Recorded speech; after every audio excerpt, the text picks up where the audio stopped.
Today guys, we dive into a really interesting tutorial, Nanite Landscape Tessellation, how to properly set up the material with displacement. We'll also tackle down some issues like those artifact shadows. You know them, right? Let's dive in. Right from the beginning, let me tell you that I've got a little gift for you later on during this video, so stick with me. With Unreal Engine 5.3, Nanite now supports displacement, which functions similarly to the tessellation feature that was removed in UE5. Tessellation in UE4 allowed for virtual surface detail using gray value textures without increasing polygon count, offering an efficient alternative to displacement, which required actual mesh subdivision. UE5 removed tessellation because Nanite can handle high poly models efficiently, eliminating the need for real-time subdivision. However, since low poly meshes are still widely used, Epic introduced Nanite displacement, also called Nanite tessellation, which adds fine details without requiring explicit mesh subdivisions. This new approach brings incredible detail while leveraging Nanite's optimization capabilities. We can use it on regular static meshes as well as on landscapes, and that's exactly what we'll do here. For landscape creation in Unreal, I've developed an efficient workflow starting with Gaia. Gaia is a node-based terrain generation software that's simple to use, yet incredibly powerful. You can try the free version, which comes with a limited 1K export resolution if you want to test it out. I've included the link in the description. In Gaia, I create a landscape using various nodes and export it as a PNG file in 2K resolution for Unreal. In Unreal, we import it into a blank level. Using the landscape mode, go to the new tab and select Import. We'll use this height map to create the landscape. And as you can see, Gaia also allows you to export additional data through masks, which can be super useful. These textures can be used for assigning material layers or scattering elements like trees. I won't dive into that in this tutorial, but let me know if you like an in-depth landscape tutorial. For now, I'm keeping things simple and handling adjustment manually, especially the Z height. Without scaling and using Gaia basic settings, the landscapes will look flat. You can calculate the Z heights precisely instead of tweaking manually. That's a great Unreal documentation on this topic, which I've linked in the description as always. Now, let's import the beast. Alright, if you don't see anything for now, that's normal. Everything is a bit messed up due to the Z scaling. The exponential height fog doesn't help either. So, what I usually do is hide the fog, locate and analyze the landscape, especially after manually rescaling the Z value, and then adjust its position using orthographic mode to place it at a proper Z height in the level. Oh, and if your resolution doesn't match Unreal standard, which you can find in the documentation I mentioned earlier, you might run into issues like this. In that case, you can either re-import your landscape with the correct resolution, or go to Landscape Mode under the Manage tab and delete the excess and stretched cells there. Don't hesitate to tweak the Z height again if needed, but keep in mind that you'll have to readjust the position accordingly. Alright, now let's create a landscape model. I'll keep it simple with 2 material layers, and I've got some good news for you guys. Yes, the gift I mentioned earlier of this video is that I'm sharing the key setup I use here to create a basic yet effective automatic blend and displacement setup for both materials. The cool part is that I'm sharing the entire project with you guys, including, of course, this material. The download link is in the description, so enjoy. To start, I downloaded 2 texture sets for snowy environments from the Fab website. The snowy material has a lot of high detail, which is great. And I didn't use the Fab integrated version because, unfortunately, it no longer includes displacement in the blue channel of the ORM, which is kind of a shame. Now, let's import the color, roughness, normal, and displacement maps.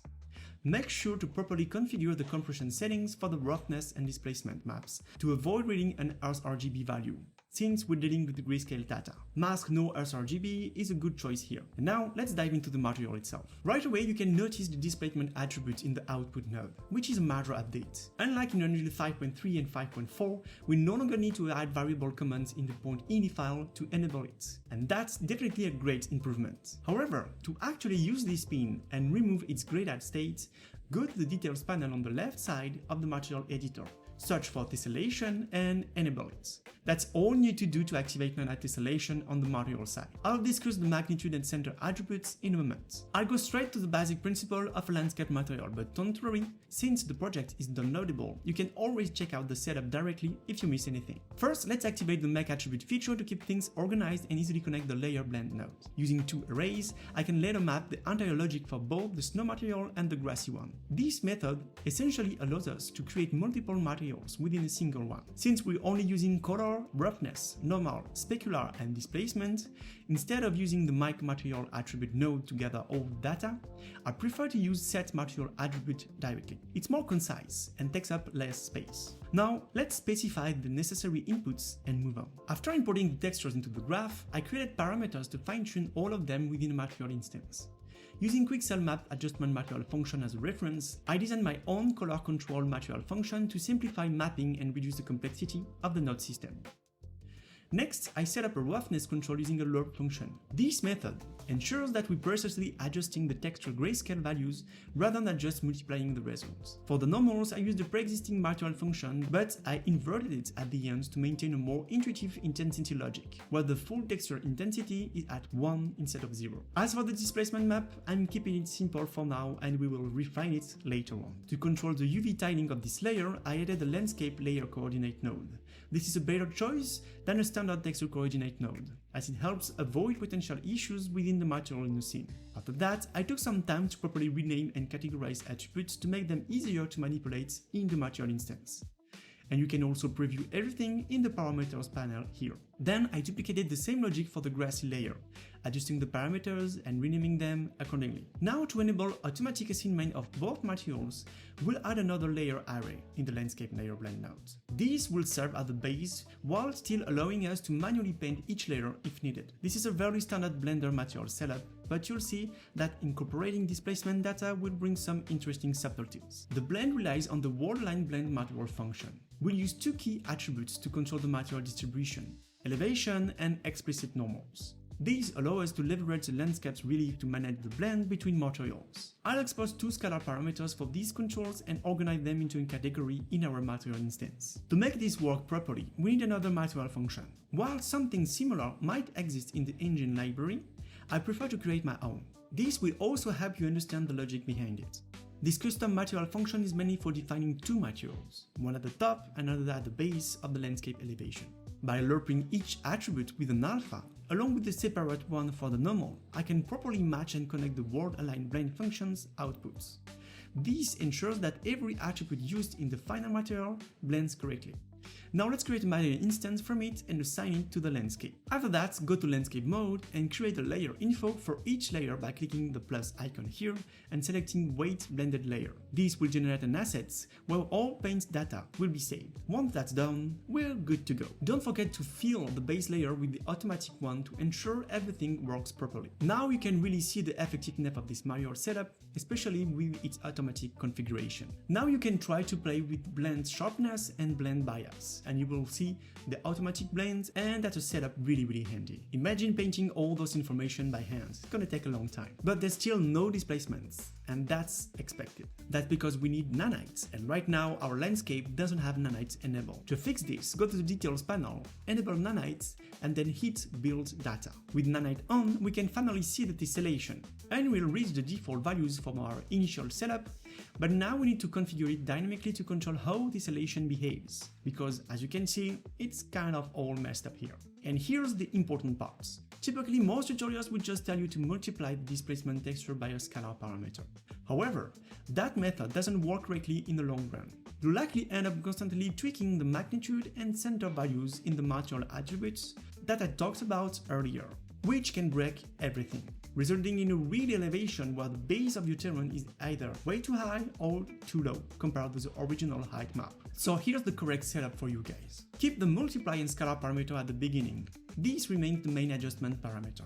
After that, add a subtract node, followed by a divide node. Set the B value to 2. This helps maintain a consistent mid-gray value and intensity adjustments, effectively and kind of clamping values between -1 and 1. Connect the things and then add an add node at the end with another scalar parameter.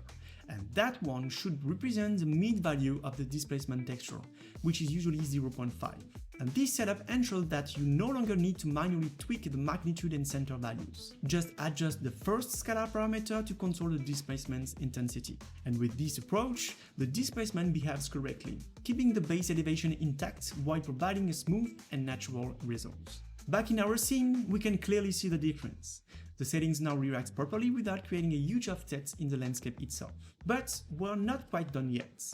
As you may have noticed, the automatic blend causes the displacement of each material to blend in an odd way. We need an additional setup to correctly handle these values. And here's what I did. I first isolated the displacement material attribute for each materials from the set material attributes. Then, for the alpha of the lerp node, I used the explicit alpha directly. This allows me to properly separate each material's displacement while still keeping the global attributes intact. With this setup, displacement is now correctly assigned to each material, rather than blending globally in a way that distorts the effects. You can still paint individual layers and everything will behave as expected. Keep in mind that this is still an experimental feature, so you might encounter some issues and visual artifacts, including crashes, inconsistencies, and flickering shadows. If you experience visual artifacts, try rebuilding the Nanite data for the landscape. Sometimes the system goes a bit crazy and this will restore the correct values. For shadow issues, we're using virtual shadow maps here. I found that tweaking the value of this console command can help refresh all shadows in the scene. However, be aware that this is just a temporary in-editor fix, not something you should rely on for production use. Don't forget to grab this project with all this setup via the link in the description. Feel free to share your tests and experimentations in the comments.